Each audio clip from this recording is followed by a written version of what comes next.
शादी के कुछ साल के बाद प्रेम क्या मर जाता है? रिश्ता भी विवाहित जोड़े क्या मशीनी ढंग से निभाने लगते हैं? अब यह सब विवाहितों पर लागू होता है अथवा नहीं, यह तो वे ही जाने। शांति और कमल के लिए तो यह पूर्णतया सत्य है। शांति और कमल के विवाह को 14 साल से कुछ महीने ज़्यादा ही हो गए थे। उनकी एक 12 साल की प्यारी बेटी रिया थी। कमल एक उच्च पद पर कार्यरत था, इसीलिए घर में वह सब कुछ मौजूद था जो उसे आधुनिक और संपन्न बनाता था। रिया के जन्म के बाद शांति ने अपनी स्कूल की जॉब छोड़ दी थी और अब जब रिया तीसरी कक्षा की छात्रा है, वह अपना खाली समय शॉपिंग, गॉसिप वगैरह में गुजारती। आज वह घर में अकेली थी और इधर उधर की बातें सोचते सोचते थक गई थी। रिया के आने में अभी काफ़ी समय था और अभी कमल के आने का कोई समय तय नहीं था। जब बैठे बैठे ऊब गई तो महाराज को खाने में क्या बनाना है बताकर गाड़ी लेकर निकल गई। मॉल में घूमते हुए उसका ध्यान कई जोड़ों पर गया। कितना समय बीत गया था कमल और उसे ऐसे घूमे हुए।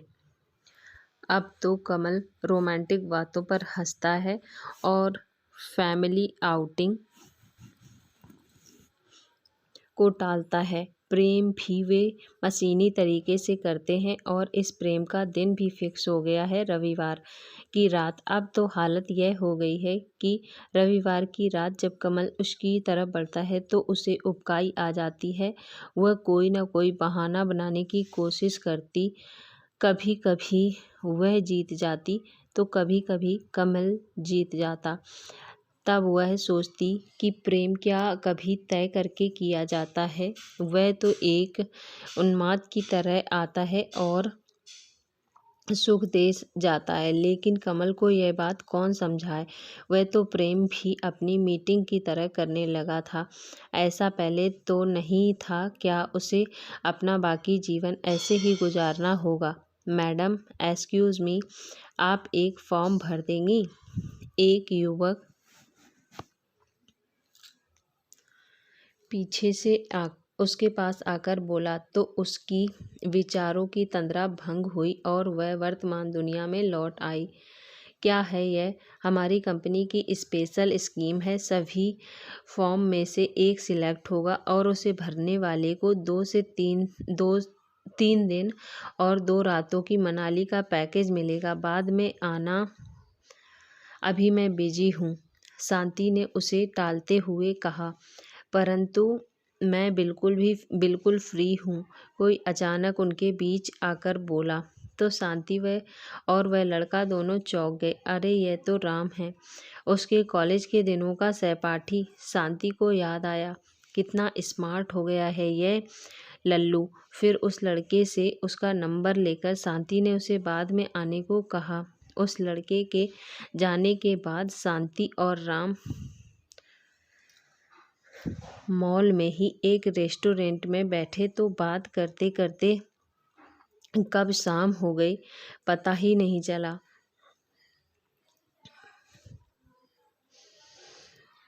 अगले दिन मिलने का वादा करके शांति घर आ गई, परंतु घर आकर भी राम की बातों को भूल नहीं पा रही थी।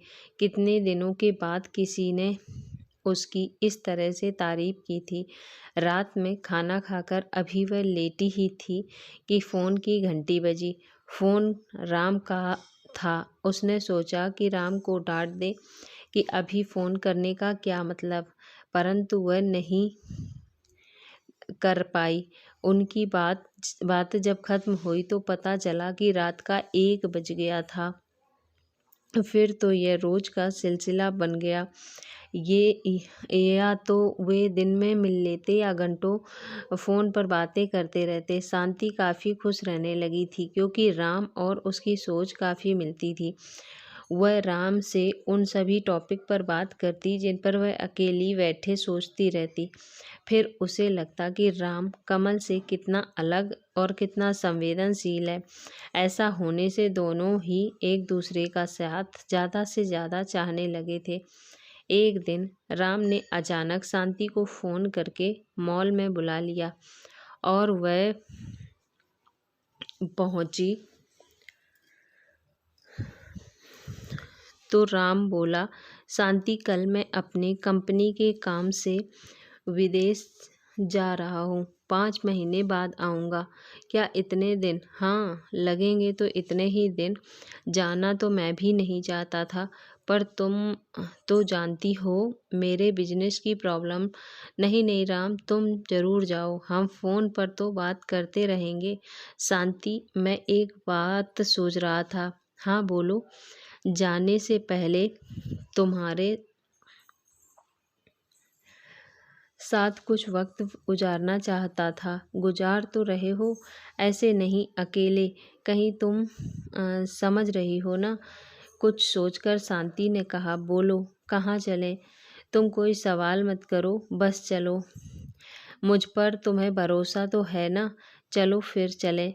राम ने गाड़ी एक आलीशान होटल के सामने रोकी। ये कहाँ आ गए हम? शांति ने उतरते हुए बोला। वह खुद को असहज महसूस कर रही थी। शांति, मुझे तुमसे एक ज़रूरी बात करनी है, उसके लिए एकांत ज़रूरी है। होटल की लॉबी से कमरे तक पहुंचने का रास्ता शांति को काफ़ी लंबा महसूस हो रहा था, परंतु वह अंदर से एक अलग रोमांच का भी अनुभव कर रही थी। शादी के पहले कॉलेज बंक करके जब शांति कमल से मिलने जाया करती थी, तब भी कुछ ऐसा ही महसूस करती थी, परंतु एक अंतर यह था कि तब उसके कदम तेजी से बढ़ते थे, लेकिन आज बड़ी मुश्किल से उठ रहे थे। आओ शांति।